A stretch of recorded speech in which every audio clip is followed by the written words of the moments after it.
Young Moroccans in Europe thrilled by World Cup success. Hi everyone, welcome to AR News. They are making history, they are making us so proud.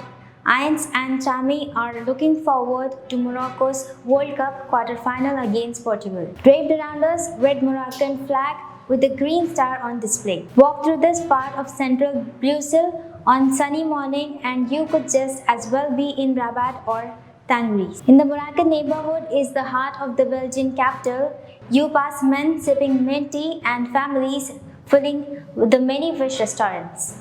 The atmosphere is undoubtedly Moroccan as you head down the main street towards mid-train station. The delicious smell of traditional Moroccan crepes and semine fills the air. 5 million Moroccans live abroad, most of them in Europe.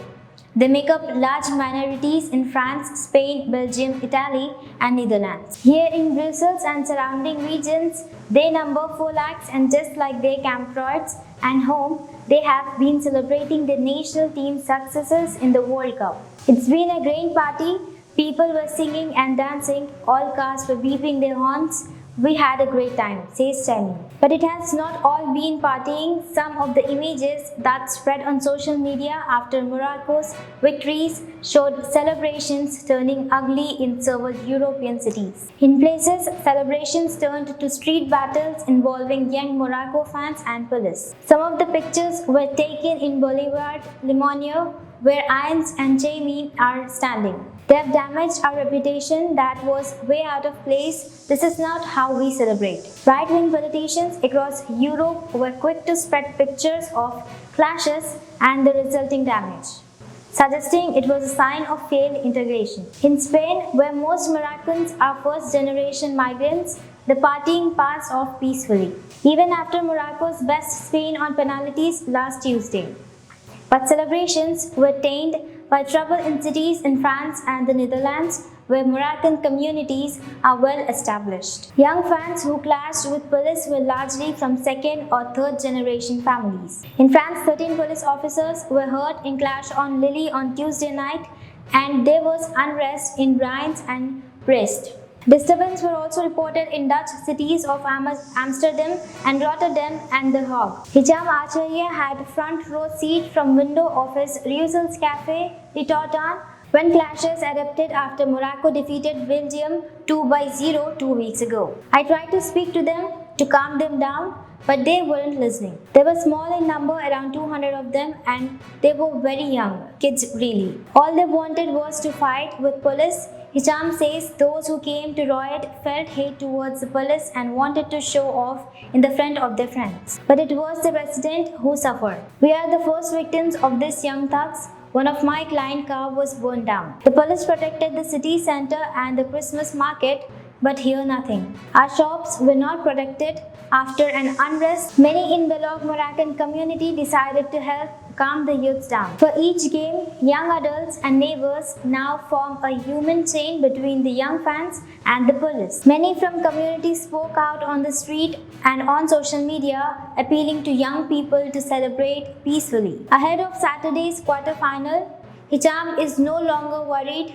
The atmosphere is going to be incredible and well formed of a human chain again to avoid trouble. Ains and Chaimae are looking forward to the game too. For Chaimae, whatever happens on Sunday, Morocco's national team has already won her heart. Even if they lose against Portugal, this is a great moment and we are proud.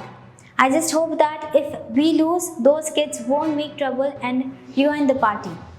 Climate activist jailing ignites row in Australia. For 28 minutes in April, Diana Violet Coco blocked a single lane of rush hour traffic on Sydney's Harbour Bridge, calling for greater action on climate change. Those 28 minutes would cost her a 15-month jail sentence. Last week, in a move that has drawn international criticism, an Australian judge sent a Coco to prison after she pledged guilty to breaching traffic laws, lighting a flare and disobeying police orders to move on. The climate activist had made an entire city suffer with her selfish emotional actions. Magister Alison Hawkins said, "You do damage to your own cause when you do childish stunts like this." Coco will be eligible for parole in 8 months, but her lawyer plans to challenge the sentence, which he says is extraordinarily harsh and baseless. There are 5 lanes on the bridge. She blocked one and not for a very long time. Mark Davis told her co-accused avoided jail and he pointed out, "This is most without precedent." The UN's special rapporteur on peacefully assembly, Clement Wald, said he was alarmed by Coco's sentence. "Peaceful protesters should never be criminalized or imprisoned," he said. Others disagree. There has been much debate in Australia about whether activists, peacefully or otherwise, should have the right to dispute businesses or lives of ordinary people.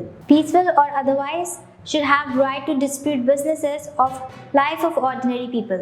The New South Wales state government has said it is on the side of climate change action but could not allow a handful of anarchist protesters to bring this city to a halt. Premier Dominic Petrotter lauded the decision of jail Coco, saying this week, "If protesters want to put our way of life at risk, then they should have the book thrown at them." A political opponent, David Showbridge, countered, "Wait till the Premier hears about how badly climate change will put our ways of life at risk." But Coco's own uncle Alistair Hankson, a minister in the state government, also welcomed the decision, saying nobody is above the law. And social media was filled with similar comments on both sides. In a video posted online, Coco said she didn't want it to be protesting like this, but the climate emergency required getting in people's way. "Obviously, it is not comfortable and it's not fun, but I recognize that it is necessary because lives are at stake," she said. But some argue the real issue with Coco's case is that it underscores a border crackdown on protests. Nationwide, she is among the first to be sentenced under new state laws which introduce harsher penalties for protests on critical infrastructure like roads, rail lines, tunnels, and bridges. Earlier this year, Victoria and Tasmania also introduced laws increasing jail sentence and fines for some kids of obstructive protests. The pandemic era has seen many flashpoints of controversy. Hundreds of people were arrested, some for violent offences, while protesting against Australia's strict lockdown rules. In another instance, two women who organised a peaceful Black Lives Matters march in Melbourne were also taken to court for breaching public health rules. Such crackdowns will change some Australians' faith in the country's liberal democratic protections, says politics and law researcher Ron Levy. But Australia is a utilitarian society that tends to evaluate the public good above individual right, he says. That means laws like this often have popular support. It may be that the more there are physical consequences to your speech, the less robustly we're going to protect it, Dr. Levy tells. But Ms. McNeil says the issue isn't lawbreakers, it's how disproportionate the punishments are. People are charged with drunk driving, assault, or drug offences, refuse no custody sentences, fines, or just suspended sentences. But then you see a peaceful climate activist like Violent Coco given 15 months, she says. Ms. McNeil is among those who believe the law are politically motivated and specifically aimed at intimidating climate activists. Regardless of their target, there's a general agreement they may have a chilling effect on protests more broadly. Mr. Levy says that could see the courts intervene to strike down legislation. Two New South Wales women have already launched a bid for the High Court of Australia to do just that. It has happened before. Australia top court abolished an earlier version of Tasmania's rule in 2017, finding them unconstitutional. But higher courts have also upheld what experts say are similar laws. In 2019, two anti-abortion activities lost the challenge of law banning them from protesting within 150 meters of abortion clinics. The decision tends to be based on how well tailored the law is. It's too vague, does it go too far? Dr. Levy says the use of significant jail terms will be a key issue, he says. As a former criminal prosecutor myself, I can tell you that the prison time is relatively rare and it should be used in limited circumstances. This does seem rather extreme. Mr. David said the real slap is that his client was denied bail before her appeal, something that is unusual for a non-violent offender. You have normally got to be a pretty monstrous person to be denied. He will challenge the bail decision next week, but this is meantime, he says Coco is stuck in a cell, it's bitter outcome. Thank you.